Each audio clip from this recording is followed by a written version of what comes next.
sehingga kita dapat berkumpul kembali untuk mengikuti acara diseminasi budaya positif oleh saya sendiri Nana Safina, CGP Angkatan 11 Kabupaten Biren. Nah, sebelum kita mulai ke acara selanjutnya, saya selaku CGP sendiri akan memberikan kesempatan kepada Bapak Kepala Sekolah BPD SDN 15 Juli untuk membuka dan sedikit memberikan arahan tentang budaya positif yang nantinya akan berguna bagi sekolah kita BPD SDN 15 Juli. Kepada Bapak Kepala Sekolah, saya persilakan akan sekolah ini.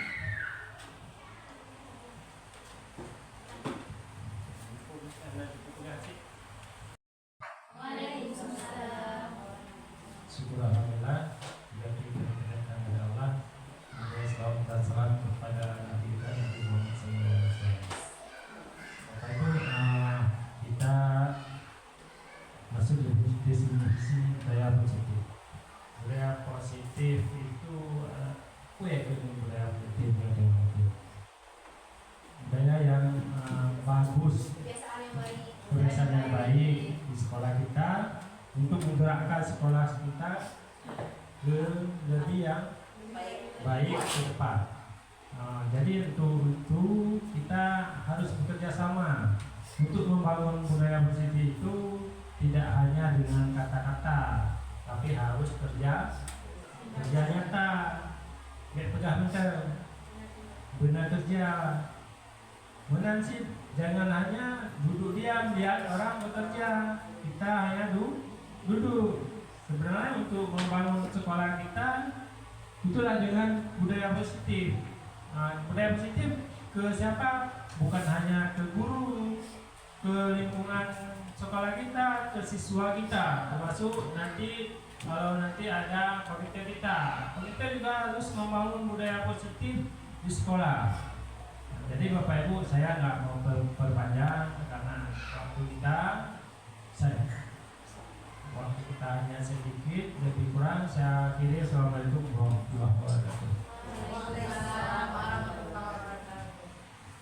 Terima kasih kepada Bapak Kepala Sekolah.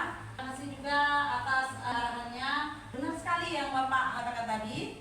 Semua itu bukan hanya di dalam angan-angan, dalam pembicaraan saja, tapi harus diwujudkan, dilakukan.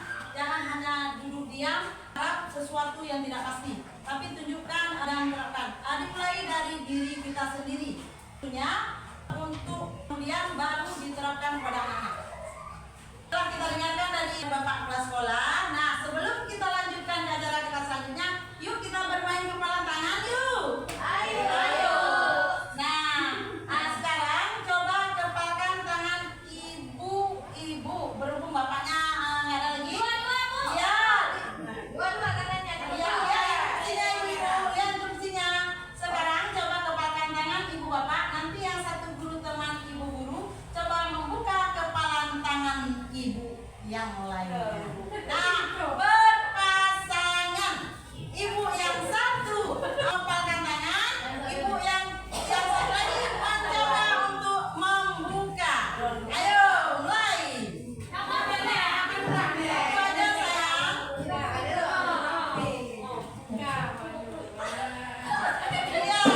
ayo.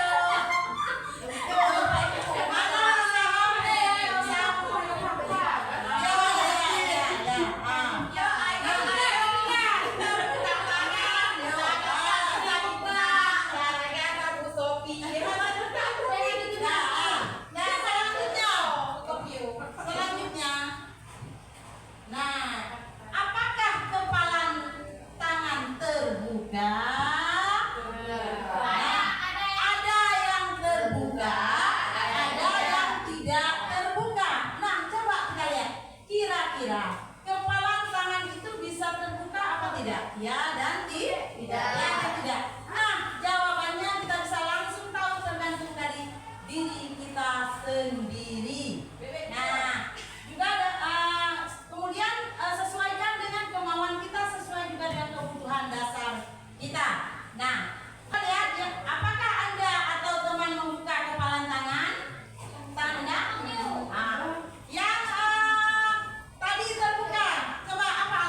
kendali atau kontrol yang membuka atau untuk kepala tangan, siapa sebenarnya yang memegang kendali? Kita sendiri.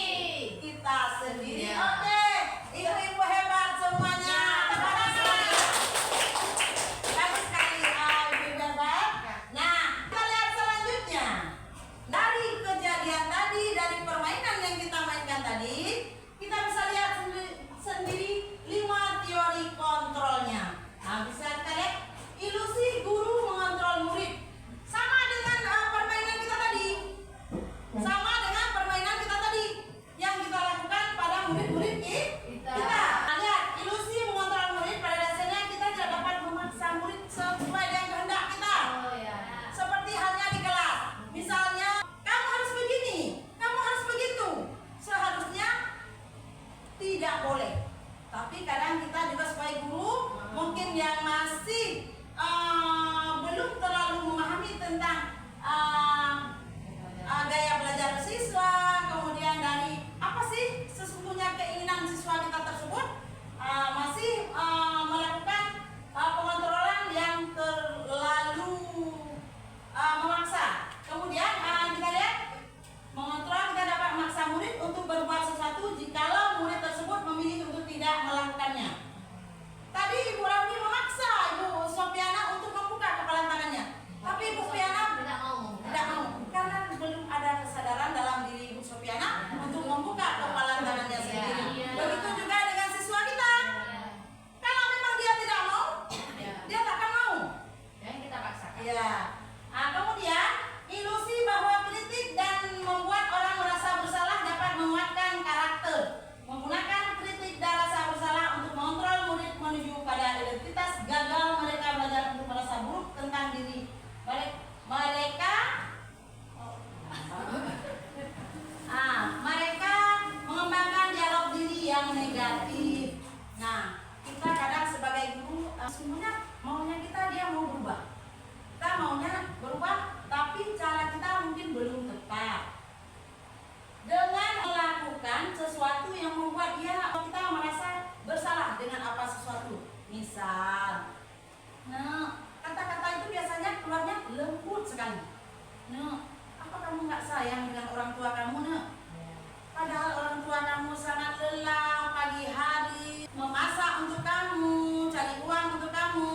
Anak-anak akan merasa dalam hatinya rasa bersalah.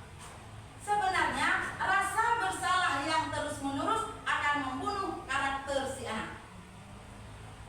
Jadi sebenarnya itu tidak boleh lagi kita lakukan kepada anak kita, walaupun maunya dia berubah. Mungkin cara kita yang belum tepat. Nah, selanjutnya ilusi bahwa semua pengetahuan positif efektif bermanfaat. Penguatan posisi atau rujukan adalah bentuk untuk kontrol. Segala usaha untuk mempengaruhi murid agar mengurangi suatu perilaku tertentu adalah suatu usaha untuk mengontrol murid tersebut. Nah, kemudian ilusi bahwa orang dewasa memiliki hak untuk memaksa. Nah, banyak orang dewasa yang percaya bahwa mereka memiliki tanggung jawab untuk membuat murid-murid berbuat hal-hal tertentu. Nah, kadang kita merasa, saya kan guru, saya boleh dong maksa murid saya untuk begini begitu. Boleh dong. Dia kan anak didik saya mau blend dia dengan cara saya, boleh aja, sah-sah saja. Tapi kita harus tahu bagaimana efek kedepannya untuk dia. Nah, kemudian untuk memahami semua itu, kita juga butuh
biar dapat nilai.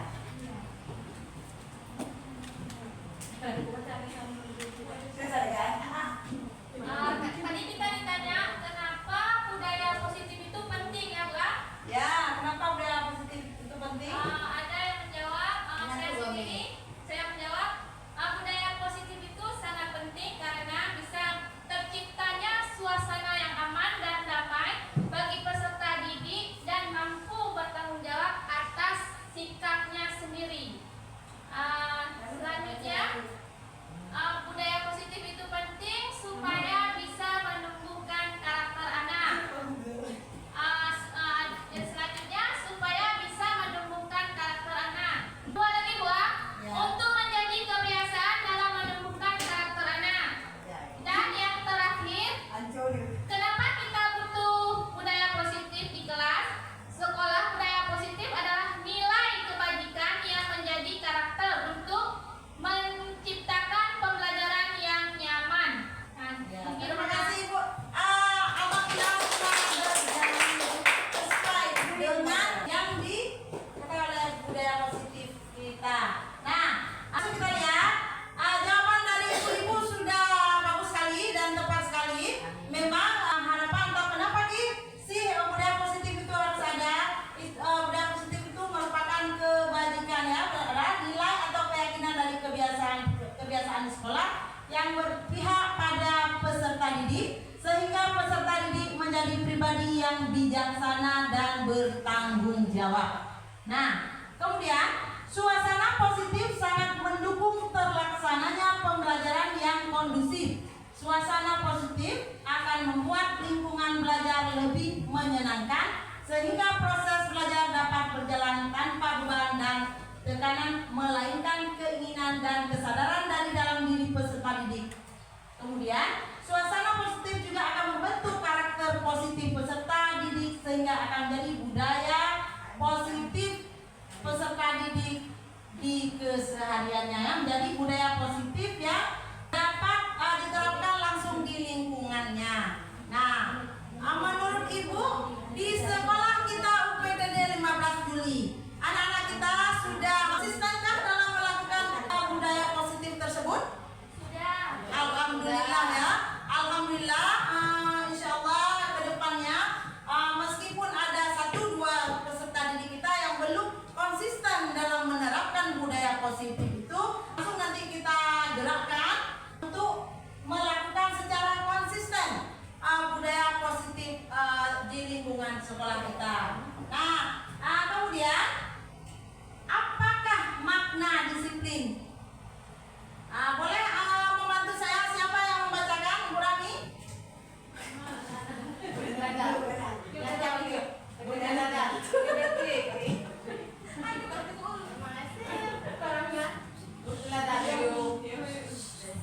Ilmu mana TK kaji guru sertifikasi jadi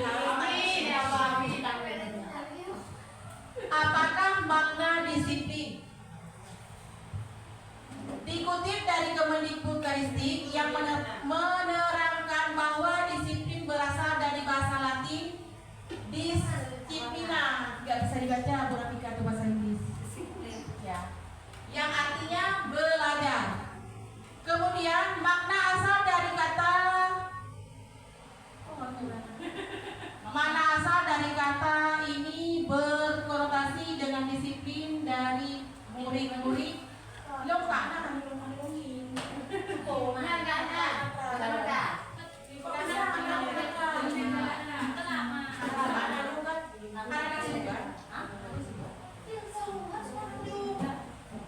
Kemudian namun dalam budaya kita makna kata disiplin telah berubah menjadi sesuatu yang dilakukan seseorang pada orang lain untuk mendapatkan kepatuhan. Kemudian kecenderungan umum adalah menghubungkan kata disiplin dengan ketidaknyamanan, bukan dengan apa yang kita hargai atau pencapaian suatu tujuan. Kemudian sebagai pendidik tujuan kita adalah menciptakan anak-anak yang memiliki disiplin dalam diri sehingga mereka bisa berperilaku dengan mengacu pada nilai-nilai kebajikan universal dan memiliki motivasi intrinsik bukan ekstrinsi. Ya, baru sekali. Terima kasih kepada Ibu Rahmi yang telah membacakan. Bagus sekali. Terima kasih kepada Ibu Rahmi yang telah membacakan tentang disiplin positif yang diperlukan ya. Kemudian, kutip dari Kemendikbudristek yang menerangkan bahwa disiplin berasal dari bahasa Latin disiplina, yang artinya belajar. Berarti disiplin itu adalah belajar. Anak kita dituntut untuk disiplin, berarti anak kita dituntut untuk belajar. Apakah kita dalam belajar itu kita mesti memaksa? Tidak. Apakah dalam keseharian kita sebagai guru pernah melakukannya? Pernah. Ya dan tidak. Mungkin kita masih sama-sama belajar. Sama-sama belajar untuk lebih mendalami apa sih sebenarnya, bagaimana sih sebenarnya, walaupun kadang kita belum tepat dalam penerapannya dalam kehidupan kita di lingkungan sekolah kita. Nah, selanjutnya disiplin positif adalah pendekatan yang digunakan untuk mendidik anak melakukan kontrol diri dan pembentukan kepercayaan diri. Nah, selanjutnya kita lihat di slide kita, disiplin positif adalah pendekatan yang digunakan untuk mendidik anak melakukan kontrol diri dan pembentukan kepercayaan diri. Nah, di sini dapat kita lihat yang pertama, dampak kekerasan dan tanpa ancaman melainkan komunikasi tentang perilaku secara efektif antara guru dan peserta didik. Ditekankan di sini dampak kekerasan dan tanpa ancaman. Berarti tuntunannya kita mau menerapkan disiplin positif, tetapi tanpa adanya ancaman. Jangan ingat ya, kamu kalau besok kamu tidak begini-begini, tidak buat PR, ingat ya, itu sudah ke arah ancaman. Walaupun bukan kata-katanya kamu akan ibu suruh bersihin WC, kamu akan ibu suruh berkeliling lapangan, walaupun kata itu tidak keluar dalam mulut kita, tetapi nada yang dikatakan ingat ya, itu sudah melekat dalam diri siswa dalam bentuk ancaman. Nah, selanjutnya peserta didik diajarkan untuk memahami konsekuensi dari perilaku mereka dan menunggu rasa dalam diri mereka. Nah, timbul pertanyaan dari saya, apakah hukuman sama dengan konsekuensi? Tidak sama. Silakan Bu Lia.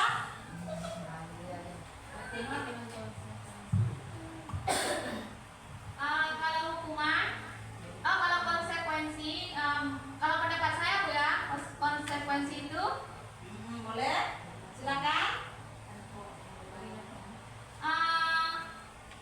tidak memberi, kalau hukuman itu memberi efek jera. Kalau konsekuensi tidak memberi efek jera bagi anak-anak. Kalau menurut saya, Bu. Ya, boleh. Semua boleh berpendapat. Apakah kita pendapat kita benar? Semua pendapat kita benar. Nah, cuman ada yang lebih baik lagi. Nah, untuk sanksi dan hukuman apakah sama atau tidak? Benar sekali yang dijawab oleh Bu Lia, tidak sama. Kalau konsekuensi itu berikan sesuai dengan tupoksi atau apa yang dilanggarnya tadi. Misal contoh, hari ini si Andi tidak membersihkan kelas, tidak piket karena alasan terlambat sekolah hingga dia tidak piket.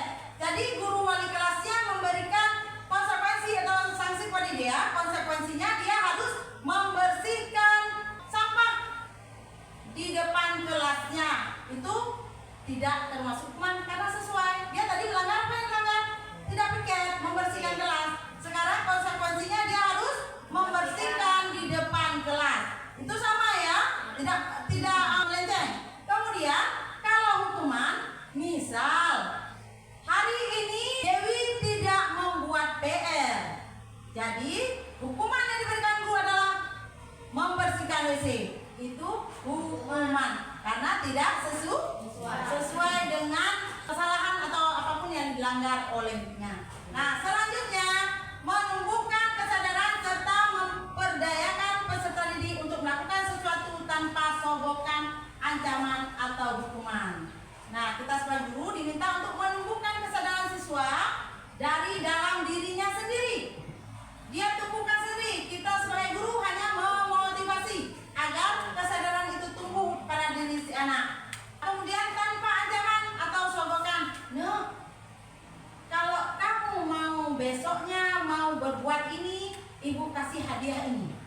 Itu tidak dianjurkan untuk dilakukan oleh guru, karena itu akan menimbulkan efek. Dia akan ketergantungan untuk mendapatkan hadiah selalu. Dia akan melakukan sesuatu hanya karena mengharap hadiah dari kita.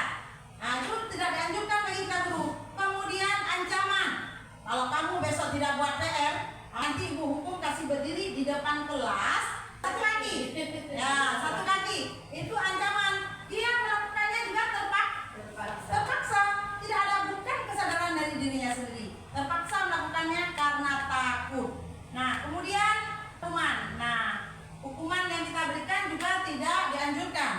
Kelebihnya tidak diperbolehkan. Kita memberikan hukuman kepada anak-anak karena banyak kita lihat ya, hukuman itu bisa berefek, akan bisa jenjang pidana. Jadi kita sebagai guru seharusnya menghindari dan tidak melakukan hukuman tersebut. Selanjutnya, nah, disiplin positif akan melahirkan nilai-nilai kebajikan, yaitu profil pelajar Pancasila. Bila anak kita sudah terbiasa dengan disiplin positif itu, tentunya akan lahir nilai-nilai kebajikan di dalam diri anak tersebut, yaitu beriman, bertakwa kepada Tuhan Yang Maha Esa, dan berakhlak mulia. Kemudian berkebinekaan global, bergotong royong, mandiri, bernalar kritis, dan kreatif ya. Kemudian disiplin positif akan melahirkan nilai-nilai kebajikan, yaitu pada profil pelajar Pancasila. Sikap pada murid akan lahirnya sikap toleransi. Kemudian ada rasa hormat, integritas, mandiri, menghargai, antusias, empati, keingintahuan, kreativitas, kerjasama, percaya diri, dan komitmen. Nah, ibu-ibu, jika disiplin positif sudah diimplementasikan oleh siswa kita secara sempurna, pastinya sikap-sikap yang ada tertera di slide kita akan ada semua pada murid kita. Nah, yang untung siapa? Yang untung kita sebagai guru. Tidak lagi berkoar-koar di depan karena adanya kesadaran anak-anak untuk belajar secara antusias, kemudian rasa ketahuannya tinggi, kreativitasnya tinggi. Jadi kita guru yang diuntungkan dengan kita terapkan atau anak-anak sudah mampu menerapkan atau mengimplementasikan disiplin positif di sekolah kita. Tapi hal itu tidak serta-merta akan terjadi jika tidak ada kolaborasi antara guru, orang tua, semua pemangku sekolah. Hal itu tidak akan terjadi kalau hanya guru saja, tentunya tidak akan berjalan 100%. Disiplin positif itu misalnya hanya kita sendiri, guru-guru yang selalu menganjurkan, memotivasi siswa, itu juga tidak akan tercapai apa yang kita inginkan. Nah, kemudian di profil pelajar Pancasila itu adanya cinta Tuhan dan segenap ciptaannya. Kemudian adanya lagi kemandirian dan tanggung jawab. Kemudian ada kejujuran dan diplomatis, hormat dan santun, dermawan, suka menolong dan bertolong. Dermawan itu ya, percaya diri, kreatif dan pekerja keras. Kemudian adanya kepemimpinan dan keadilan, baik dan rendah hati, toleransi, kedamaian dan kesatuan. Tentunya kita sebagai guru di sekolah menginginkan semua nilai-nilai kebajikan ini ada di antara anak-anak kita semua. Nah, selanjutnya disiplin positif akan melahirkan nilai-nilai kebajikan, yaitu profil pelajar kita. Kemudian ada petunjuk hidup. Di petunjuk hidup apa saja? Peduli. Saya mintakan satu guru kita untuk membacakannya. Silakan Bu. Silakan Bu Rami.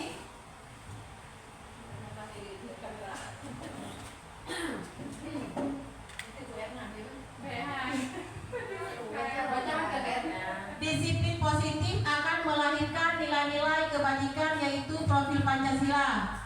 Petunjuk hidupnya ada peduli, penalaran, bekerja sama, keberanian, keingintahuan, usaha, keluasan atau fleksibilitas, berorganisasi, kesabaran, dan keteguhan hati. Kehormatan, memiliki rasa humor, berinisiatif, integritas, pemecahan masalah, sumber pengetahuan, tanggung jawab, persahabatan. Terima kasih Bu Rami atas spasinya. Nah,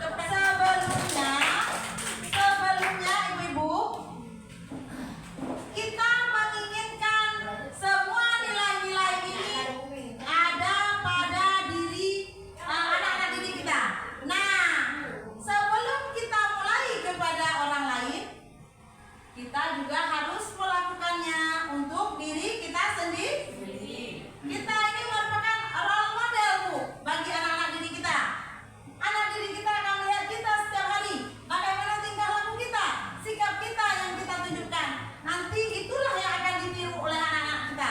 Kalau misal kita selalu datang terlambat, tentunya anak-anak kita, loh ibu tuh bisa kok datang terlambat, kalau kami kenapa dihukum, kenapa ibu nggak dihukum? Akan timbul pertanyaan pada anak yang bernalar kritis. Jadi kita juga tidak boleh marah saat ada anak yang mengatakan, oh enak kali Ibu Nana selalu datang terlambat. Oh enak kali Ibu ini selalu datang terlambat, kami datang terlambat dihukum. Ibu kok nggak dihukum? Kita nggak boleh menyalahkan dan memarahi dia, karena semua yang ditunjukkan pada sikap diri si anak adalah cerminan dari sikap-sikap guru. Nah kemudian ada juga nih sikap tunjukkan dulu sama guru-guru kita peduli terhadap anak. Bagaimana bentuk peduli guru terhadap anak? Guru harus bisa menyamakan persepsi dari anak, harus bisa menyamakan antara, tidak membedakan antara si anak, walaupun dia anaknya pejabat, dia anaknya teman kita tidak boleh menyamakan atau membeda-bedakan anak yang satu dengan lain. Itu bentuk dari kepedulian kita. Begitu juga dari kalau anak-anak yang sakit. Kan kita ada anak-anak yang sakit, nampaklah walau dia tidak datang hari ini, kan sudah dikasih tahu oleh orang tuanya kalau anak kita sakit. Besoknya kita bisa menunjukkan kepedulian kita saat dia datang. Menanyakan kabarnya, bagaimana sudah sembuh. Itu hal kecil tapi amat diingat oleh anak sepanjang masa. Oh ibu itu perhatian lah, waktu saya sakit dia tanyakan. Kadang-kadang kita masih kurang peka dengan hal-hal kecil seperti itu. Padahal hal kecil akan menimbulkan efek yang besar bagi kita nantinya, apalagi pada diri si anak. Adanya rasa penghargaan dari guru-guru. Nah selanjutnya, 5 kebutuhan dasar manusia menurut Dr. William Blather dalam Choice Theory. Nah, 5 kebutuhan dasar manusia. Menurut ibu-ibu, kita punya nggak kebutuhan dasar? Punya. Ya, kalau ibu-ibu apa sih kebutuhan dasarnya? Pastinya apa? Kebutuhan diterima. Ya. Sayang. Ya, disayang. Ya, kebutuhan bertahan hidup. Tentunya kita butuh makan ya untuk bertahan hidup. Kemudian kita juga butuh kepuasan. Kepuasan itu apa sih? Kepuasan? Kita mau kepuasan diri kita dipuji lah. Kita ibu butuh nggak pujian? Butuh. Ya, butuh sangat pujian ya. Nah, begitu juga dengan anak-anak kita. Butuh juga pujian. Tidak, misalnya dia hari ini berhasil dalam membuat suatu karya atau tak ada pun pujian dari anak-anak, dari ibu-ibu. Dia merasa lemas lah, masa aku sudah berhasil hari ini, tapi ibu nggak muji. Tak ada pujian, walaupun harapan itu ada, walaupun tidak dinampakkan. Tetapi pujian itu jangan kita paksakan selalu, yang dia akan terlalu marah. Kemudian kita lihat seluruh tindakan manusia memiliki tujuan tertentu. Semua yang kita lakukan adalah usaha terbaik kita untuk mendapatkan apa yang kita inginkan. Ketika kita mendapatkannya, apa yang kita inginkan. Di sini semua yang kita lakukan adalah usaha terbaik kita untuk mendapatkan apa yang kita inginkan. Usaha yang kita lakukan untuk mendapatkan apa yang kita inginkan. Kemudian setelah kita mendapatkannya, apa yang kita inginkan lagi. Setelah kita dapatkan, kita inginnya bagaimana lagi. Nah, kemudian sebetulnya saat itu kita sedang memenuhi satu atau lebih dari satu kebutuhan dasar kita. Setiap guru punya nggak yang untuk dipuji? Punya. Guru. Saat profesi kita sebagai guru. Dipuji anak-anak mau nggak? Mau. Dirindukan anak-anak mau nggak? Mau. Iya. Tentunya kalau kita ingin dicintai dan dirindukan anak-anak, kita mestinya juga memuji dan merindukan anak-anak juga. Iya. Harus bisa mencintai dan merindukan anak-anak lebih dari yang dia rindukan kita. Kita akan ingat kepada dia. Kalau kita mau ingat dia, kita dulu harus ingat kepada dia. Nah, di sini ada 5 kebutuhan dasar manusia. Yang pertama, kebutuhan bertahan hidup. Di bertahan hidup ini, kebutuhan yang bersifat fisiologis untuk bertahan hidup, yaitu misalnya ada kesehatan, rumah, dan makanan. Kemudian adanya kasih sayang dan rasa diterima, kebutuhan untuk diterima. Misalnya kita menjadi guru di SP15 ini, kita merasa selalu tidak dibutuhkan atau merasa kita tidak diterima di sini. Kita merasa nyaman nggak? Tidak. Begitu juga dengan anak-anak kita. Misalnya kehadiran kita tidak pernah menegur dia, menyapa dia, ataupun melakukan interaksi dengan dia. Dia akan duduk sendiri dan merasa, oh, ibu tidak membutuhkan saya, ibu tidak sayang saya, oh, ibu mungkin, dia akan berpikir yang negatif. Oh, ibu mungkin karena saya begini, makanya ibu tidak begini. Nah, akan timbul hal-hal negatif yang timbulnya akibat pemikiran dia sendiri, tanpa dia lihat yang sesungguhnya. Nah, kemudian yang ketiga adanya penguasaan, kebutuhan pengakuan atas kemampuan. Nah, itu juga dibutuhkan oleh setiap manusia. Jangankan anak-anak, kita pun butuh diakui. Oh, saya bisa loh. Ya, Bapak, walaupun saya kan sudah berbuat, walaupun itu bukan hal yang dimaukan oleh guru tersebut, tetapi hal itu kita juga butuh. Seperti juga anak-anak memiliki kebutuhan dasar akan penguasaan yang tinggi. Biasa selalu ingin jadi pemimpin. Nah, di kelas kita ibu-ibu pernah nggak lihat sifat anak-anak yang butuh menjadi pemimpin? Nah, dia seperti berkuasa di dalam kelas. Kita lihat ya. Betul. Mereka juga suka mengamati sebelum mencoba hal baru dan merasa kecewa bila melakukan kesalahan. Ada ya. Setiap hari ini adalah kemampuan anak yang kita dapatkan di keseharian kita. Nah, di keempat ada kebebasan atau kebutuhan akan pilihan. Nah, kebutuhan akan kemandirian, otonomi, memiliki pilihan dan mampu mengendalikan arah hidup seseorang. Anak-anak dengan kebutuhan kebebasan yang tinggi menginginkan pilihan.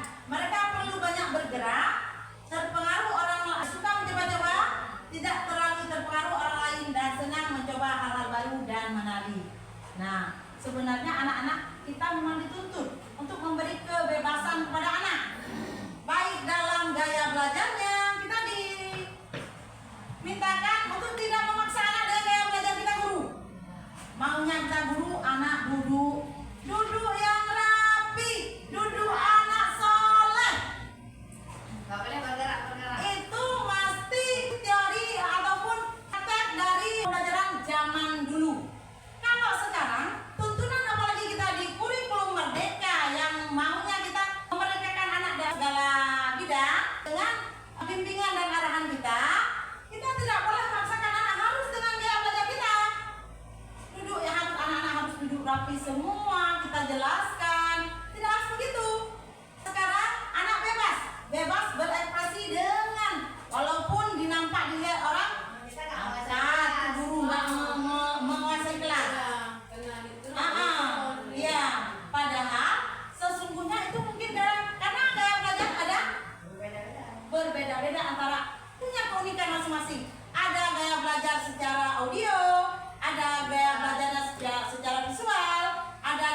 kinestetik. Anak kinestetik itu bisa kita lakukan dengan gaya belajar mereka yang sesama kinestetik.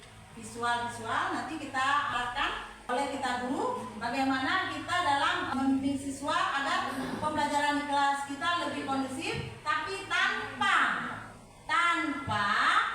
melarang atau mengancam siswa untuk tidak gaya belajar mereka sendiri.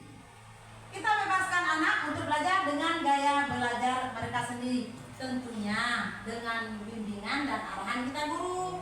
Tidak juga serta-merta anak-anak dilepas sendiri untuk merdekanya, dilepas mau berbuat hal-hal yang bisa merugikan anak lain juga.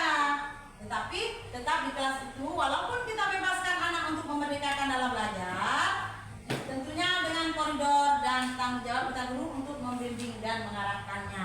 Nah, kemudian kelima, kesenangan atau kebutuhan untuk merasa senang. Nah, itu tuntutan kita sekarang, anak-anak harus belajar dengan hati yang senang, iya, dengan riang gembira.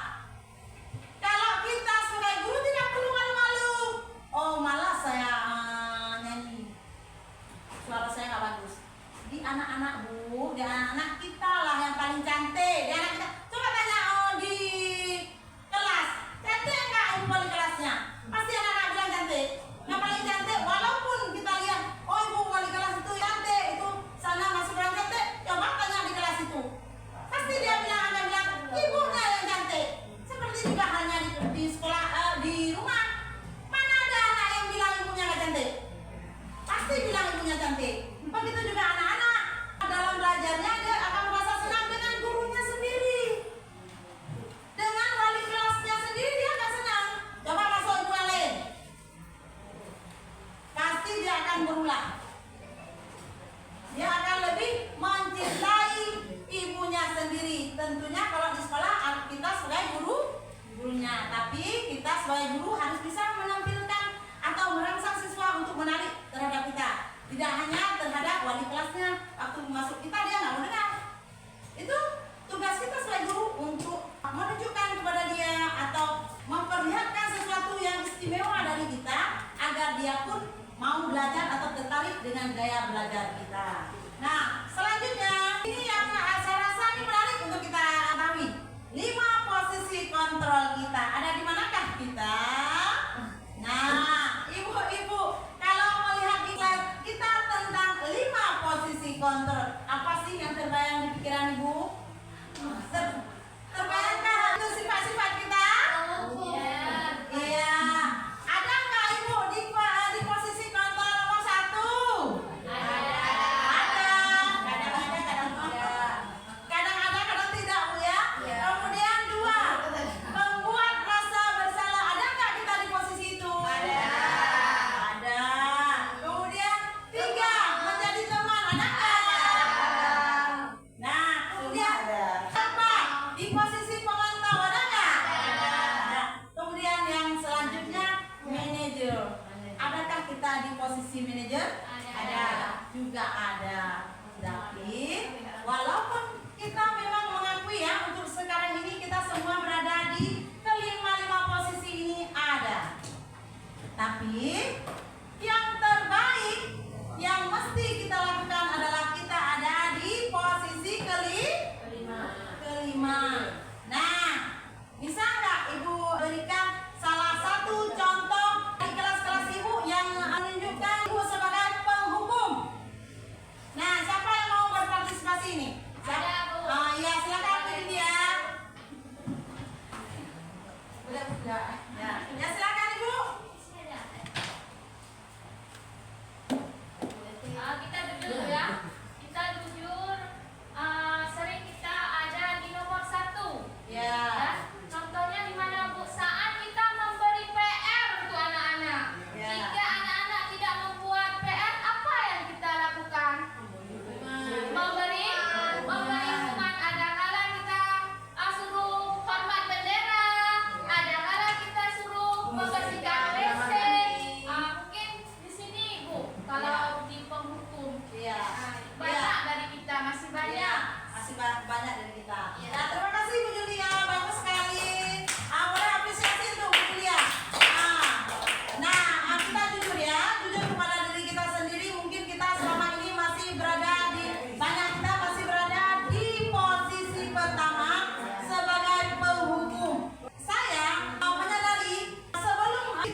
pribadi yang lebih baik lagi, yang lebih lembut lagi, agar bisa dicintai dan disenangi anak-anak.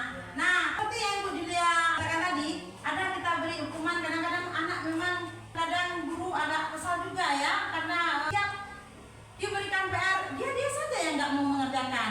Jadi kita menghukum dia dengan menghormat bendera ataupun membuat dia untuk membersihkan WC. Nah, selama hukuman itu dilakukan Bu Julia, adakah anak-anak Ibu yang berubah atau besok dia nggak lakukan lagi? Kadang ada Bu, karena berubahnya bukan karena kesadaran sendiri, tapi karena dia takut sama kita. Iya kan? Tapi Ya. kita kan tidak ingin Bu seperti itu.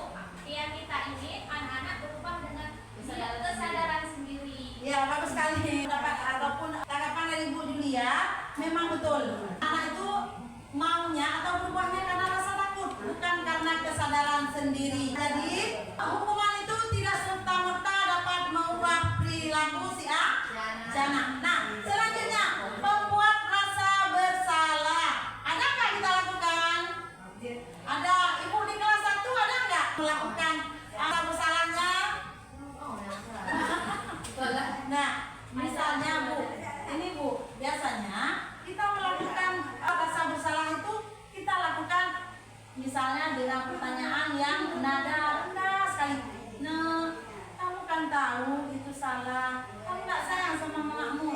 Besok, ibumu dipanggil. Ada ya, kita semua ada mendapatkan Salah si anak. Iya, buat rasa bagi si anak. Bagi si anak. Karena kita mengatakan hal tersebut, Ya. dia merasa bersalah. Ada. Ya, kadang-kadang rasa bersalah itu, oh besok kita ingatkan lagi. Kalau dia nggak mau nulis kan dari pagi mama kasih jalan. Iya. Kan nanti pulang ada konten pas mama lihat di rumah. Iya, memang efeknya. Ada efek lainnya bagi si anak nantinya. Kalau penghukum ini, Ya Bu, tapi kan kita bukan membuat dia rasa bersalah, tapi tujuan kita Iya. memotivasi dia. Iya. Dia Memang- saran. ya memang tujuan kita bagus Bu. Tapi di samping bagusnya itu terkadang ada psikis anak yang merasa dia bersalah, selalu merasa bersalah. Nah, di tadi penghukum ini apa efeknya nanti ke kita? Ada dibenci. Kemudian ada yang bilang kita dicap sebagai guru jahat, guru killer di SD 15, guru killer misalnya. Siapa lagi kasih nama? Ataupun ada yang anak-anak sampai membenci kita. Ada kejadian di tempat orang melepaskan ban, pentilnya dicabut. Ya, itu kita tidak kita inginkan. Karena ada juga sampai penghukum ini, posisi kontrol penghukum ini nantinya akan diingat anak sampai dia dewasa. Oh, itu terjadi ya, terkenang dengan hal-hal yang negatif. Nah, membuat rasa bersalah ini juga, oh ibu itu sudah kasih tahu begini, dia merasa bersalah, oh aku bersalah dengan orang tuaku. Bukan, dia memang berubah, tapi berubahnya karena rasa salah, bukan karena ia ingin merubah dirinya sendiri. Nah, kemudian teman, kita hari ini kita jadi teman dia. Dia keterbiasaan kadang menjadi teman, akhirnya dia pun rasa harganya pun terhadap kita kadang-kadang turun. Saat kita menjadikan dia sebagai teman yang selalu mendengarkan dia. Curhatnya dia datang ke kita pun jadikan dia sebagai teman. Oh, jadi kadang-kadang efeknya itu tidak baik. Rasa hormat dan menghargai terhadap guru pun sudah agak berkurang. Berarti ada titik kelemahannya juga. Nah, kalau di pemantau, kita lihat-lihat aja apa yang dilakukan anak. Dilihat, dipantau terus-terus. Tidak ada ngomong apa-apa. Cuma pantau aja. Oh, dia begini. Jadi, itu juga kadang-kadang anak pas kita lihat dia berubah. Dari tadi duduk otaknya dia di kelas, pas kita tengok dengan mata melotot, memantau ke arah dia selalu, dia akan berubah. Tetapi perubahan yang diinginkan oleh kita semua bukan perubahan atas dirinya sendiri, kesadaran dirinya sendiri, tapi selalu karena ada pantauan kita. Di luar pantauan kita, dia melakukan lakukan lagi. Begitu kita tidak melihat, dia akan melakukan kesalahan lagi. Pas kita lihat lagi, dia berhenti lagi.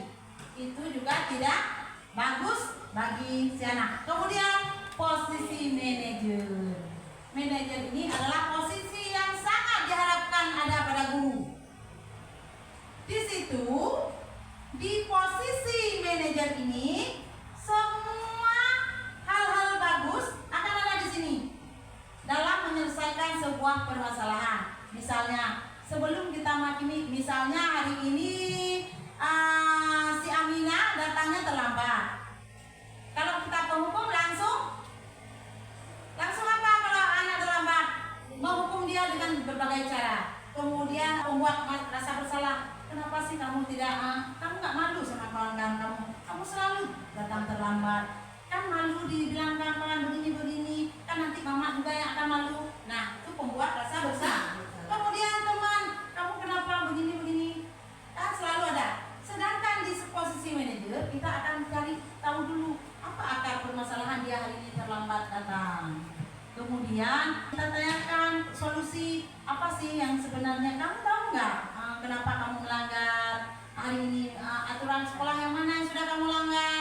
Setelah itu kita berikan solusi untuk dia tanpa dia merasa malu, tanpa dia merasa bersalah, tanpa dia mendapat hukuman dari kita. Nah, selanjutnya untuk kita guru yang diharapkan adalah poin kelima tersebut, yaitu poin di mana kita menjadi leader bagi siswa-siswa kita. Nah, sekarang kita perdalam ilmu kita dengan video tentang 5 posisi kontrol. Sekarang kita akan lihat 5 posisi kontrol pada video kita hari ini.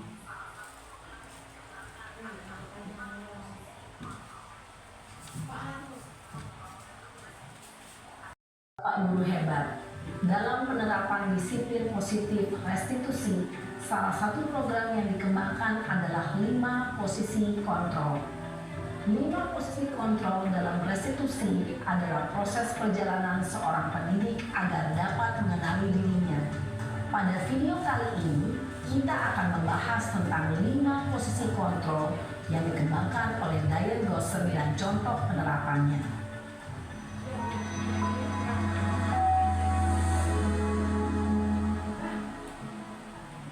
5 posisi kontrol itu adalah 1. Posisi penghukum, 2. Posisi pembuat merasa bersalah, 3. Posisi teman, 4. Posisi pemantau atau monitor, dan 5. Posisi manajer.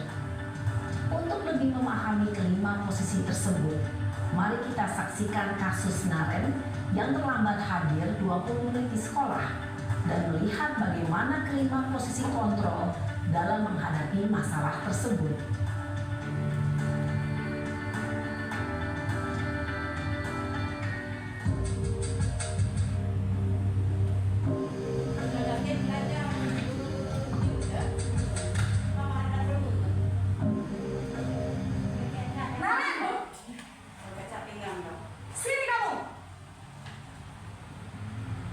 Selamat pagi, Bu. Selalu terlambat. Kamu deh, pasti terlambat. Maaf, Bu. Saya Apa? Apa coba? Alasan kamu apa lagi? Kapan sih kamu tidak terlambat? Malas sekali ya kamu jadi anak. saya Dasar pemalas. Gak kapok-kapok sih kamu. Sudah berapa kali terlambat? Sana, kamu keliling lapangan basket 2 kali. kenapa saya harus keliling lapangan basket, Bu? Kenapa? Kamu melawan ibu? Berani-beraninya jawab. Sudah terlambat, masih berani jawab pula. Sekarang, keliling lapangan basket 5 kali sekalian. Biar kapok. Cepat. Pergi sana ke lapangan basket. Posisi penghukum biasanya berbicara dengan nada tinggi, menghardik, menunjuk-nunjuk, menyakiti, dan menyindir. Hukuman bisa berupa fisik maupun psikis. Ibu dan Bapak Guru hebat, Dampak yang terjadi pada murid ketika guru berada pada posisi penghukum adalah murid cenderung akan memberontak, bahkan menyimpan dendam.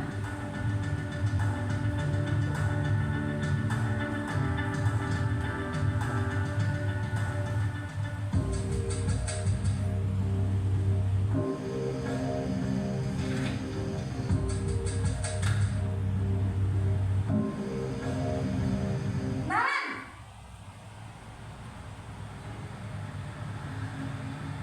Selamat pagi, Bu. Naren, kamu kenapa terlambat lagi, nak? Ya Tuhan, Naren, kamu senang ya bikin ibu susah ya? Kalau kamu terlambat lagi, nanti ibu yang ditegur bapak kepala sekolah, nak. Disangka ibu tidak bisa membina kamu.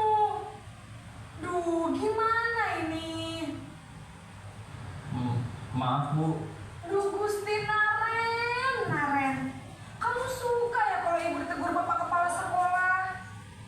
Terus, sekarang ibu harus tulis apa ini di buku absen? Ini kamu sudah sering terlambat loh. Ibu harus apa coba? Maaf, Bu. Maaf sekali. Ya sudah, lain kali jangan bikin ibu susah lagi ya, nak ya. Ibu tidak akan kuat lagi kalau kamu begini terus. Bisa jantungan kalau ibu ditegur bapak kepala sekolah. Sana cepat ke kelas. Maaf ya, Bu. Maaf sekali.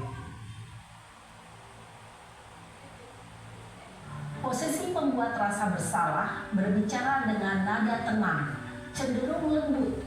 Namun kata-kata yang diutarakan membuat murid merasa menjadi orang yang gagal, memandang buruk dirinya sendiri, merasa tidak berharga, dan tidak sanggup membahagiakan orang lain. Ketika guru mengambil posisi pembuat rasa bersalah, murid akan menganggap dirinya yang bersalah dan ia akan menyimpan emosi negatif tersebut di dalam dirinya.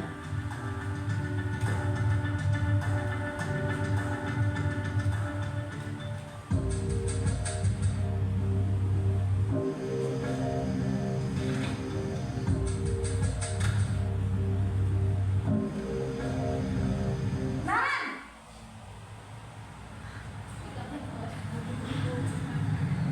Selamat pagi, Bu. wah, sudah jam berapa ini, nak? Terlambat lagi ya, sayang. Iya, Bu. Habis ibu saya lupa membangunkan saya, Bu. Kamu malah menyalahkan ibu kamu. Kamu bukannya anak yang larinya paling kencang. Kok terlambat sih? Iya, Bu. Saya memang terlambat bangun tadi. Jadi, biarpun saya lari kencang, tetap gak kekejar, Bu. Ya sudah sana. Nanti lain kali larinya lebih kencang lagi ya. Biar gak terlambat lagi. Bikin senang ibu. Demi ibu. Bisa kan? Bisa lah, Bu. Ya sudah sana masuk kelas. Ibu beresin urusan absen kamu. Kamu ini ada-ada saja. Dalam posisi teman, guru berbicara dengan nada suara ramah, akrab, cenderung bersenda gurau untuk menjaga suasana tetap santai. Murid akan merasa senang, aman, dan akrab dengan guru. Identitas yang tercipta adalah identitas sukses atau berhasil. Namun, perlu diingat, karena ini masih dorongan eksternal, maka ada faktor ketergantungan dari murid kepada orang tertentu. Di sini guru absennya, sehingga di lain waktu murid bisa berperilaku baik, namun hanya kepada orang-orang tertentu saja.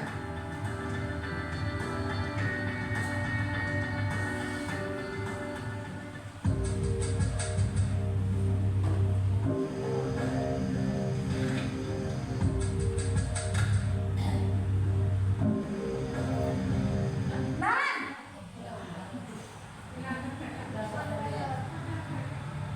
Selamat pagi, Bu. Naren, Yang mana contoh? apa peraturan sekolah kita tentang jam berapa kita harus masuk sekolah, nak? Kita harus di sekolah jam 7, Bu. Iya betul, sekarang sudah jam 7.20. Naren sudah tahu konsekuensinya jika terlambat hadir. Paham, Bu. Saya harus tinggal kelas pas jam istirahat selama 20 menit. Ya benar, konsekuensinya demikian. Jadi nanti jam 9.30 pas istirahat, kamu harus tinggal di kelas, kerjakan tugas tambahan untuk ketertinggalan kamu, ya? Baik, Bu. Posisi pemantau mengandalkan penghitungan atau data untuk mengontrol murid. Guru mengarahkan murid berdasarkan peraturan dan konsekuensi. Seorang pemantau menunjukkan bahasa tubuh dan ekspresi wajah yang datar dan cenderung formal.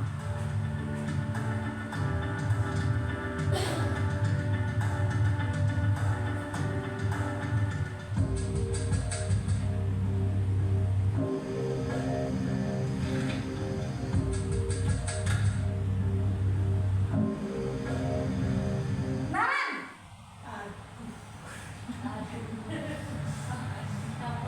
Selamat pagi, Bu. Selamat pagi, Naren. Maaf, Bu. Saya terlambat. Iya, sekolah masuknya jam 7, sekarang sudah jam 7.20. Jadi sekarang bagaimana ini, Naren? Maaf, Bu. Saya lupa setel alarm saya semalam. Baiklah, menurut kamu, keyakinan sekolah yang mana yang perlu kamu tingkatkan? Menghargai diri sendiri dan orang lain mungkin ya, Bu.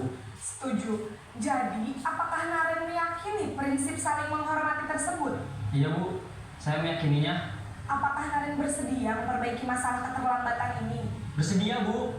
Bagaimana kamu akan perbaiki masalah keterlambatan ini? Saya akan coba untuk tidak lupa menyetel alarm saya, Bu. Baik, kalau Naren lupa menyetel alarm di rumah, ada orang yang kira-kira bisa bantu mengingatkan tidak? Ada, Bu. Kakak saya, Kak Emma. Ada lagi selain Kak Emma? Selain Kak Emma, ada ibu saya. Baik, jadi yang mengingatkan Naren adalah Kak Emma dan ibu kamu ya? Kita sudah ada video yang memberikan banyak pencerahan kita tentang 5 posisi kontrol kita sebagai guru. Nah, ada di situ di video tadi menunjukkan bagaimana sih posisi kontrol guru sebagai penghukum dan apa efeknya bagi anak-anak nantinya. Kemudian ada posisi pembuat merasa bersalah, kemudian ada posisi teman, posisi pemantau atau monitor, dan posisi sebagai manajer. Di situ sudah ditampilkan bagaimana sih kita seorang manajer dalam memperlakukan siswa yang melanggar aturan di sekolah. Bagaimana sih posisi kita sebagai penghukum, bagaimana kalimat tersebut sudah dijelaskan tadi di video dan memberikan contoh serta bagaimana kita seharusnya menjadi guru yang diharapkan oleh siswa yang berpihak pada murid. Nah, selanjutnya posisi kontrol kita. Yang pertama ada tadi sebagai penghukum. Nah, seorang penghukum bisa menggunakan hukuman fisik maupun verbal. Orang-orang yang menjalankan posisi penghukum senantiasa mengatakan bahwa sekolah memerlukan sistem atau alat yang dapat lebih menekan murid-murid lebih dalam lagi. Guru-guru yang menerapkan posisi penghukum akan berkata, patuhi aturan saya atau awas. Kemudian, kamu selalu saja salah. Pasti selalu yang terakhir selesai. Nah, itu kata-kata yang biasa keluar dari mulut di posisi kontrol sebagai penghukum. Kemudian, guru seperti ini senantiasa percaya hanya ada satu cara agar pembelajaran bisa berhasil, yaitu cara dia. Penghukum atau nada suara tinggi, bahasa tubuh, mata melotot, dan jari menunjuk-nunjuk menghardik. Terlambat lagi, pasti terlambat lagi, selalu datang terlambat. Kapan bisa datang tepat waktu? Tanyakan kepada diri Anda, bagaimana perasaan murid bila guru berbicara seperti itu pada saat muridnya datang terlambat? Hasil, kemungkinan murid marah dan mendendam atau bersifat agresif. Bisa jadi sesudah kembali duduk, murid tersebut akan mencoret-coret bukunya atau meja tulisnya. Lebih buruk lagi, sepulang sekolah, murid melihat motor atau mobil bapak ibu guru dan akan menggores kendaraan tersebut dengan paku. Seperti yang kita ketahui tadi, yang sudah saya jelaskan, timbulnya rasa benci dan dendam kepada siswa karena sifat atau kata-kata kita tadi yang merendahkan dia ataupun menghardik dia, menunjuk-nunjuk ke atas dia, yang membuat punya rasa dendam, rasa benci, dan rasa malu pada diri sana. Nah, selanjutnya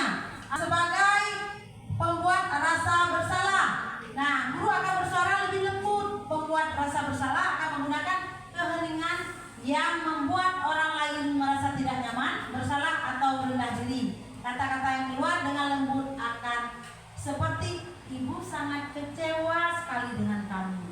Berapa kali bapak harus memberitahukan kamu ya? Gimana coba kalau orang tua kamu tahu kamu berbuat begini?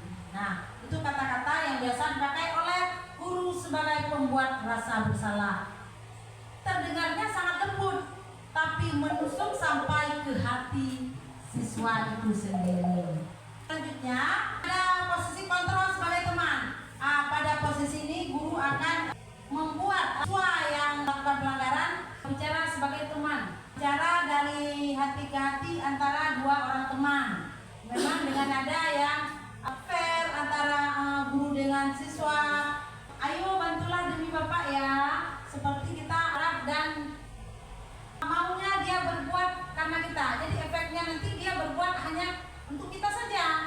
Kalau dengan guru lain dia nggak akan mau, karena dia merasa kita saja temannya. Nah, selanjutnya ada guru di posisi pemantau. Pada saat kita mengawasi, kita bertanggung jawab atas perilaku orang yang kita awasi. Nah, posisi kontrol tersebut siswa pun akan melakukan hanya saat dipantau oleh kita.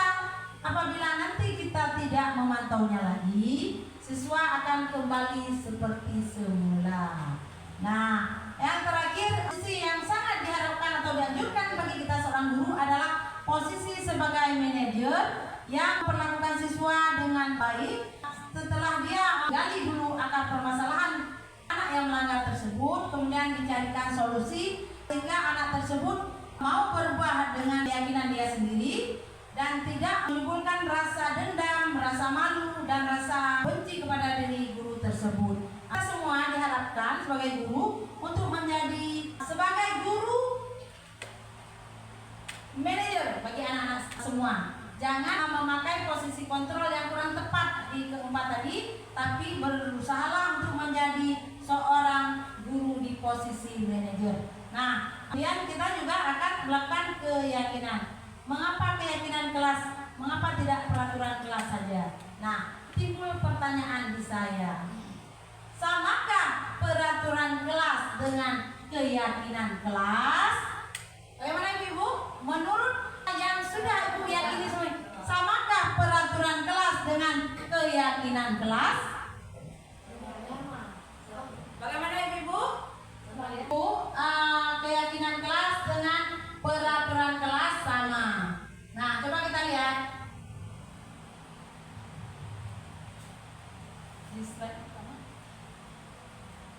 Mengapa keyakinan kelas? Mengapa tidak peraturan kelas saja? Jawab pertanyaan berikut. Mengapa kita memiliki peraturan tentang penggunaan helm pada saat mengendarai kendaraan roda 2 motor?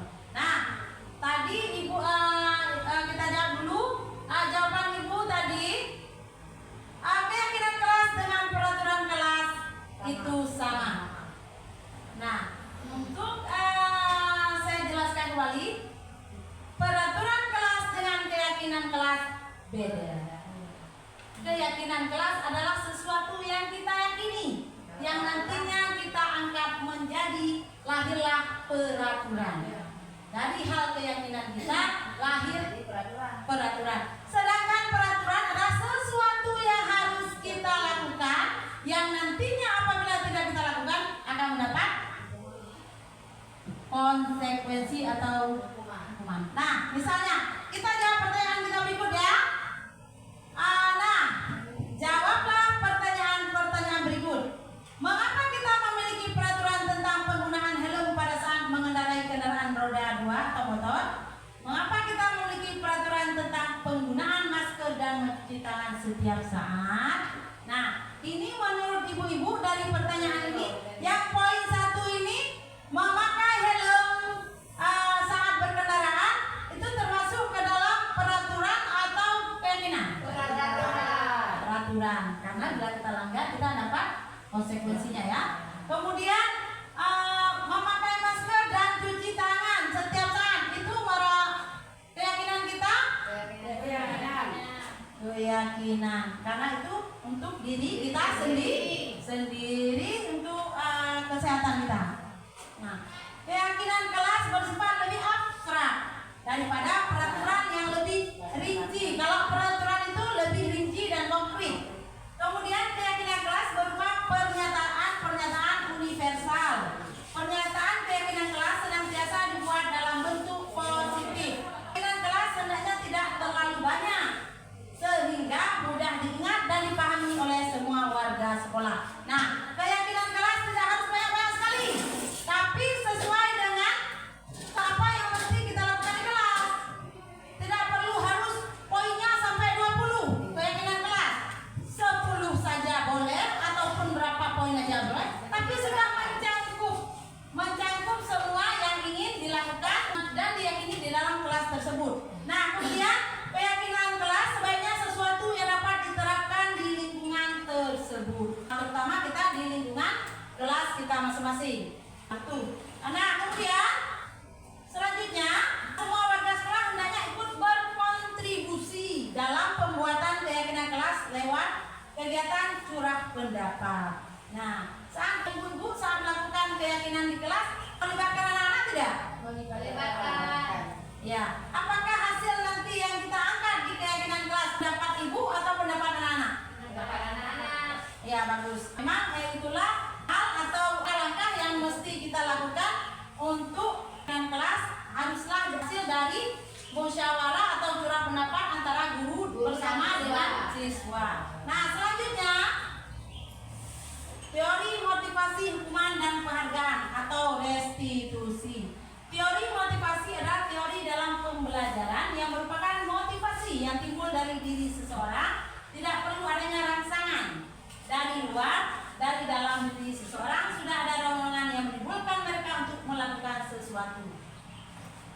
Ini motivasi ini tidak perlu kita paksa dia akan timbul dari dalam diri pribadi si anak. Tidak mesti kita paksa, harus. Tetapi dia akan lahir dengan sendirinya. Kemudian teori motivasi hukuman dan penghargaan restitusi. Hukuman adalah bentuk konsekuensi atas perilaku siswa yang tidak sesuai dengan aturan atau norma yang berlaku.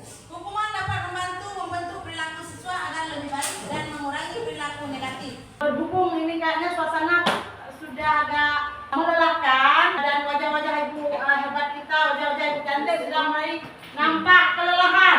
Nah, untuk selanjutnya kita akan buat ice breaking sederhana untuk ibu-ibu kita tanpa harus bangun lagi.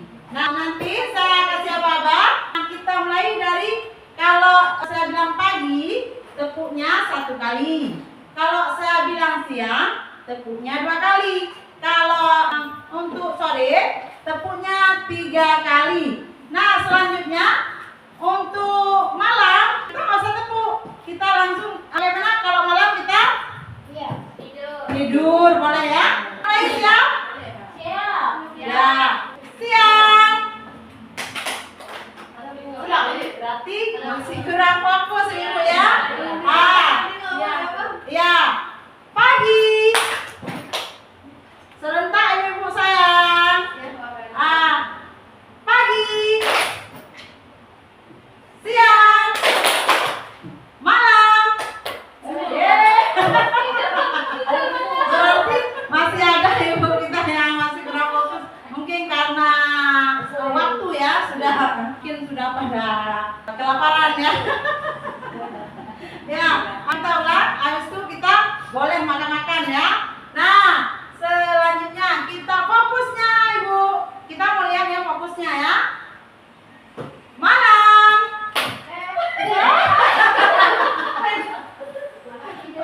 Masih ada ya. Kemudian siang. Sore.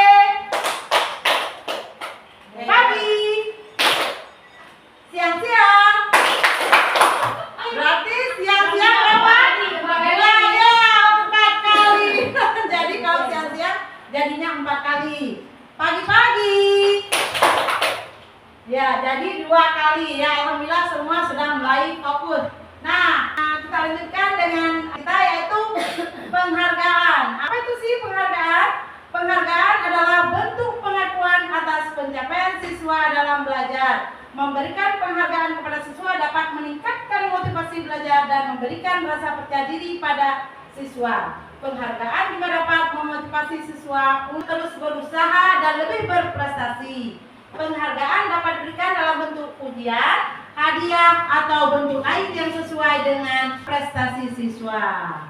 Nah, selanjutnya kita lihat apa itu sih? Restitusi. Restitusi adalah hukuman. Nah, di sini restitusi berhubungan dengan hukuman. Restitusi itu adalah bentuk konsekuensi atas perilaku siswa yang tidak sesuai dengan aturan atau norma yang berlaku.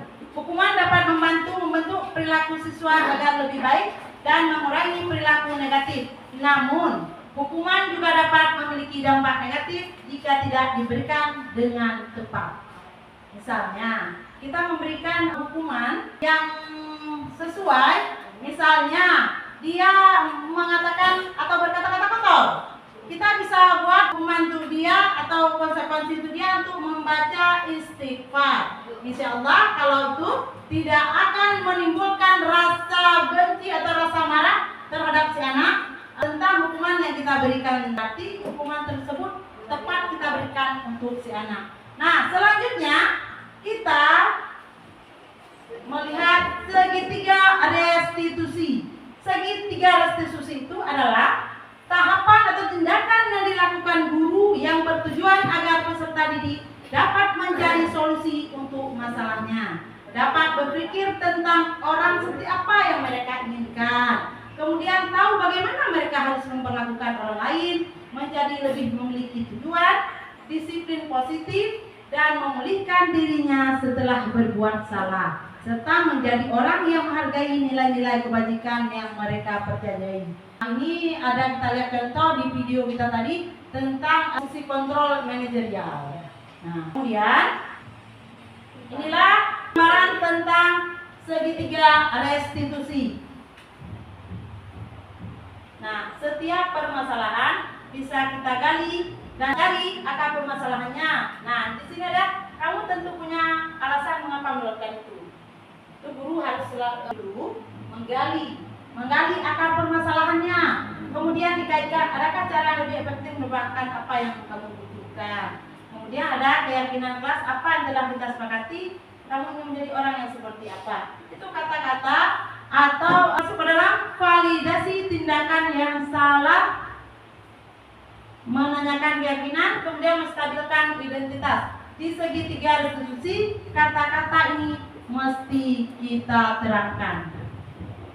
Nah, anak tadi yang berbuat salah, bagaimana cara kita guru identitas dia hingga dia tidak lagi merasa bersalah dan bisa menyelesaikan masalah itu tanpa harus ada malu dan rendah diri saat dia kembali kepada komunitasnya atau kepada kelas dan teman-temannya. Nah, kemudian validasi tindakan yang salah. Semua tindakan manusia baik atau buruk pasti memiliki maksud tujuan tertentu. Kita kadang ada lihat anak-anak kita yang melakukan kesalahan, jangan langsung kita cap. Ini memang kamu ya selalu pembuat onar nih.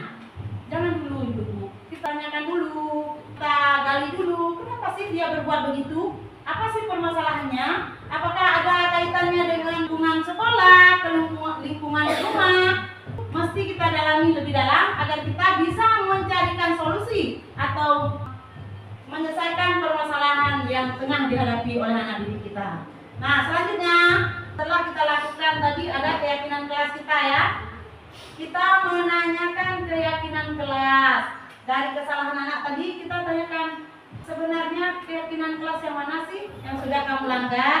Mungkin anak akan menjawab, anak akan siap untuk dihubungkan dengan nilai-nilai yang dipercaya dan berpindah menjadi orang yang dia inginkan. Apa yang kita percaya sebagai kelas atau keluarga, apa nilai-nilai umum yang kita telah sepakati. Itu kata-kata yang bisa kita pakai menstabilkan identitas ya. Kata-kata yang baik yang mesti kita terapkan saat kita melakukan pemecahan masalah terhadap anak-anak. Alhamdulillah materi hari ini sudah kita lalui dan acara yang akan sama-sama kita tutup bersama dengan merangkum bisa ya apa sih sebenarnya budaya positif yang perlu kita tingkatkan di SD 15 Juli.